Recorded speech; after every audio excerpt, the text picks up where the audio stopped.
a comentar essa palavra, queria comentar com vocês algo anterior, que quando Santa Ana e São Joaquim queriam ter um filho, e eles rezaram muito para conseguir engravidar, e Santa Ana havia prometido que aquela criança que ela gerasse seria consagrada a Deus. Aí veio Maria, aquela doçura de menina, que ela havia dito que entregaria essa criança para Deus. Como é que era a regra? Como é que era a lei judaica? Uma criança consagrada a Deus, ela teria que ir para o templo para ser criada pelos anciãos, a partir dos 3 aninhos de idade, quando ela fosse desmamada. E a criança, Deus aceitaria aquela criança se aos 3 anos ela subisse a escada do templo. Quando Maria estava na adolescência, os anciãos, os sacerdotes, falaram: nós vamos ter que casar Maria. Maria tinha um voto secreto no coração dela, que ela já era consagrada a Deus Pai. Jesus veio a partir dela, ok? O Novo Testamento começa com Maria, até então ela conhecia o Antigo Testamento. Então ela se consagra a Deus num voto secreto. Quando os chefes, os anciãos, os sacerdotes reuniram com ela, falou: Maria, nós vamos te casar. Ela ficou triste, porque ela já tinha um voto de castidade. Mas ela era extremamente obediente. Ela falou: então, que assim seja. Como é que era a regra judaica? Os anciãos se reuniam com os sacerdotes e fizeram a lista de todos os rapazes judeus solteiros. Vocês conhecem essa história? Não? Então, reuniu e chamou todos os homens solteiros. Eles foram ao templo, porque era chamado pelos anciãos, não tinha discussão, foram eles. Então, um de vocês vai ser o esposo de Maria. Ok? Como é que isso era feito? Não existia o Santíssimo, que hoje a gente reza, existia o Santos dos Santos, onde ficava, onde era o local sagrado na época. Então, cada um vai receber um galho. Nós vamos rezar, cada um recebe um galho, e nós vamos até o Santos dos Santos. Vamos deixar lá, identificar os galhos. Aquele que Deus escolher vai brotar e será o esposo de Maria. Fizeram isso. Levaram os galhos, tudo identificado, voltaram, esperaram um pouquinho para ver quem Deus tinha escolhido, entraram no Santos dos Santos, nenhum brotou. Reuniram e falaram: fizemos alguma coisa errada, ou rezamos errado, ou está faltando alguém nessa lista. Vamos rever os solteiros de Israel. Quando eles foram ver a lista dos solteiros, faltava quem? José. José estava trabalhando, ele era carpinteiro, ele estava numa obra. Aí buscaram São José, reuniu todo mundo de novo, rezamos todo mundo, e São José ficou num aperto, porque São José tinha um voto de castidade com o Senhor nosso Deus. José era um menino especial. Se vocês estudarem a vida dele, ele chegou a morar na casa de Jessé, pai do rei Davi. Com 8 aninhos, os irmãos dele ficavam atormentando ele, porque pegavam ele rezando escondido. Rezando por quê? Pela vinda do Messias. Mal sabia ele que ele é seu pai. Mal sabia ele. Ele rezava pequenininho, aos 8 aninhos, pela vinda do Salvador. Porque a gente não tem dimensão do que foi essa vinda. Nós não temos dimensão. Aquele povo respirava a vinda do Messias. O último profeta que havia falado sobre isso era Isaías, tinha 500 anos. Não havia mais nenhuma palavra, havia uma promessa que uma virgem daria à luz ao filho. Todos esperavam a vinda desse Messias. Então você imagina que José, pequenininho, rezava por essa vinda.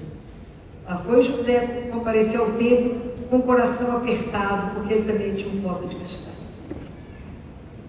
Aí reúne e vão rezar. Cada um recebe seu galho e vão de novo para os Santos dos Santos.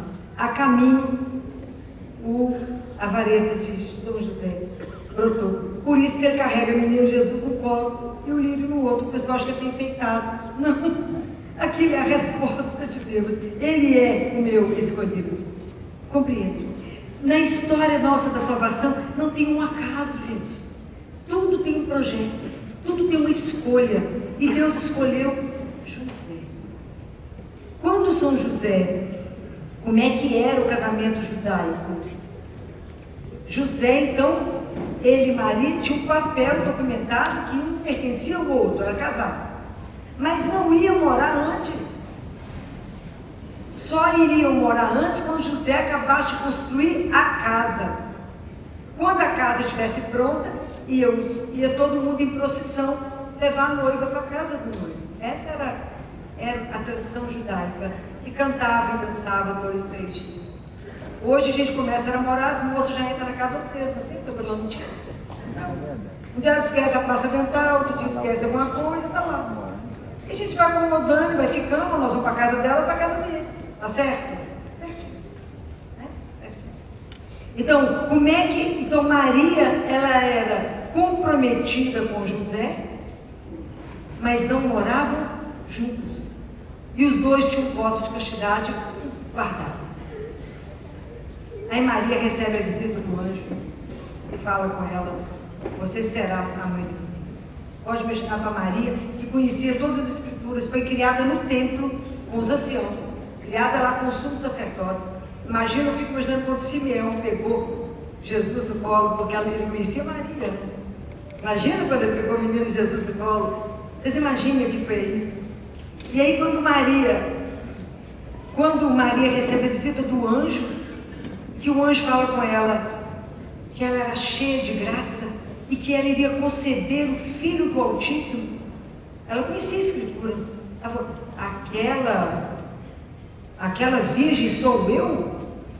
Vai cumprir em mim? É você, Maria. Então, imagina todo aquele mistério.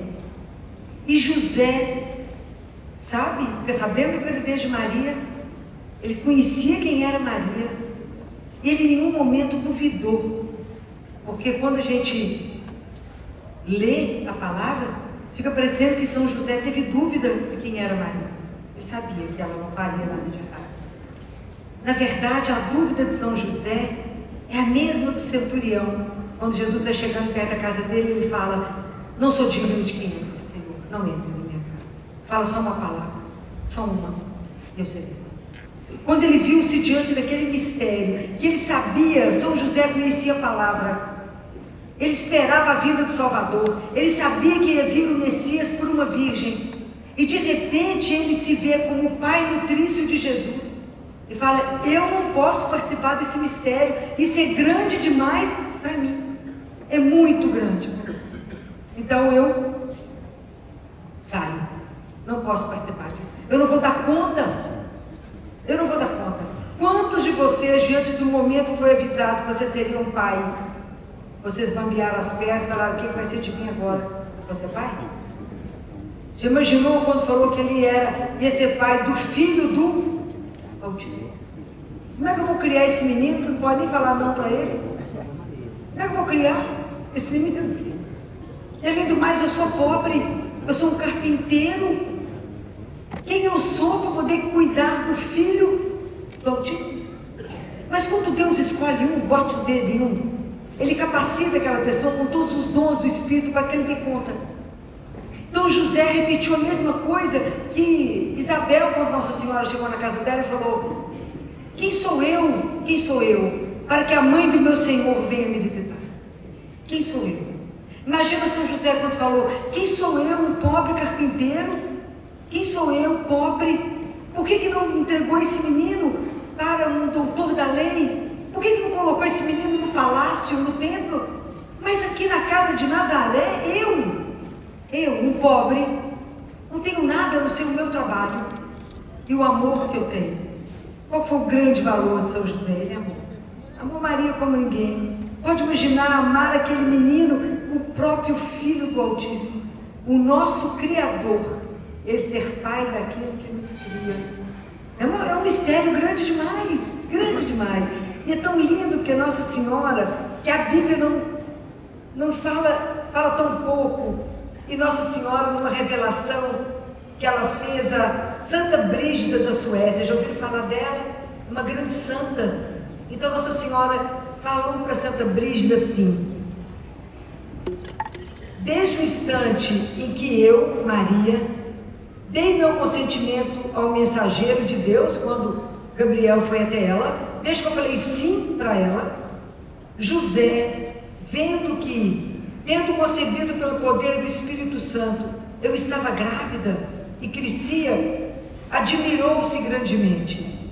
Como ele não suspeitaria nenhum mal, mas recordava as palavras do profeta, que predisse que o Filho de Deus nasceria de uma virgem, ele se julgou indigno de servir essa mãe, até que o anjo, em um sonho, disse-lhe que não temesse, mas que cuidasse com caridade. Então a razão por que São José pensou em, quando São José, não querendo denunciar, resolveu repudiá-la, é porque ele não se sentiu digno de viver esse mistério. Dentro da minha casa vai existir o Filho do Altíssimo.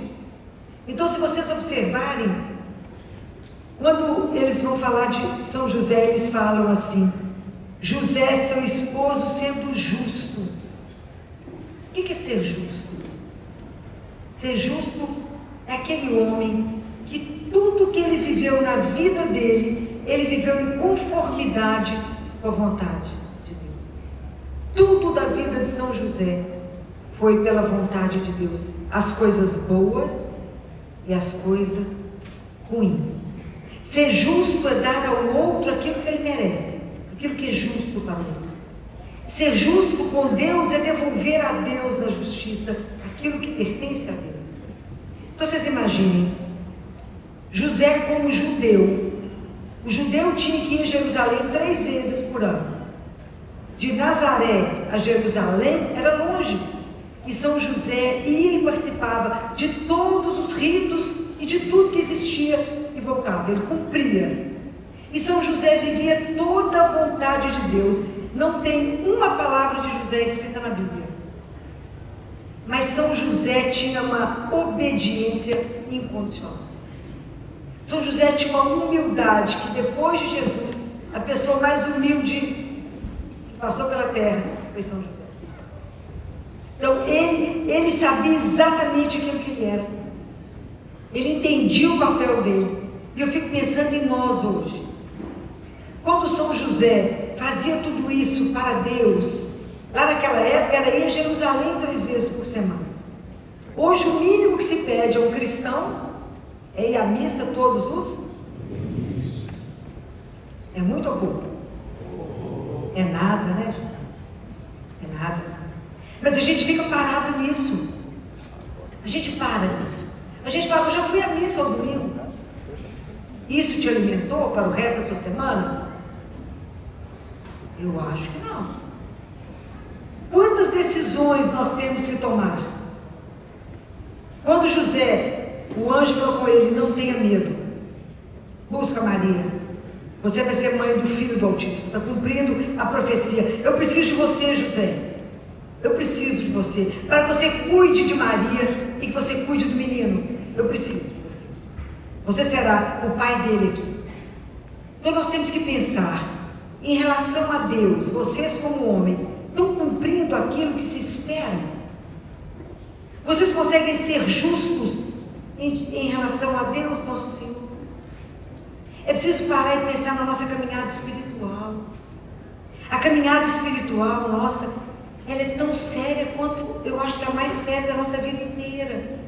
Porque a gente tem uma tendência só ao trabalho. Filó, mas você não sabe quantas pessoas eu tenho para sustentar. O quanto que minha família fica cara. Você não tem ideia que eu tenho que fazer um crescimento na minha vida profissional. Eu entendo, eu trabalho todos os dias a partir de muito cedo. Mas o que vem antes de tudo? É o Senhor. Ele nos criou por amor. Cada um de vocês é um filho amado, sonhado, assim como São José foi. E é. Cada um de nós é um filho amado, a quem Deus deu uma missão. Mas a gente não vai conseguir cumprir a nossa missão se a gente não colocar primeiro Deus, nosso Senhor. Primeiro eu preciso falar com Ele. Como é que eu vou santificar o meu trabalho como São José santificou? Sem oração, não santifica. Sem perguntar ao Senhor o que eu faço aqui e ali, eu não faço. Você consegue fazer justiça com os seus funcionários? Você que é empresário, você que tem empresa, você paga os seus funcionários conforme ele merece ser pago? Receber direito? Ou você faz as coisas meio encurtadas por debaixo?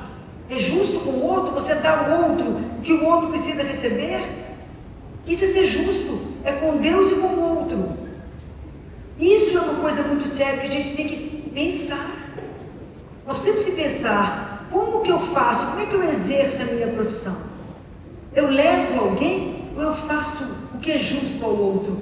Porque a primeira pessoa que me acompanha com um olhar de amor é Deus. Ele é o meu Senhor. Então o que eu penso sobre justiça? Quando eu penso em São José, eu falo, me ajuda. Me ajuda. O Senhor sabe, o Senhor passou tudo quanto é aflição. O Senhor passou.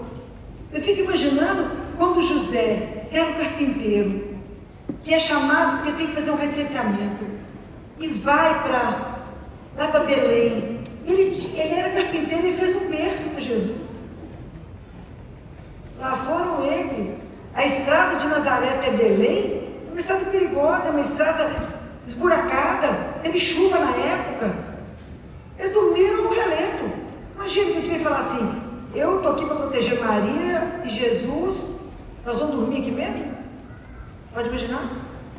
Pode imaginar que Jesus, Deus Pai, começa desconstruindo tudo, porque Jesus não pode dormir no berço que José fez. Dormiu ali, num coxo. Pode imaginar, com tudo que ele preparou, com todo o cuidado que ele teve, sabendo que ele era o pai nutrício do Filho de Deus, todo o cuidado que ele fez, ele começou a limpar o local aonde o menino ia nascer.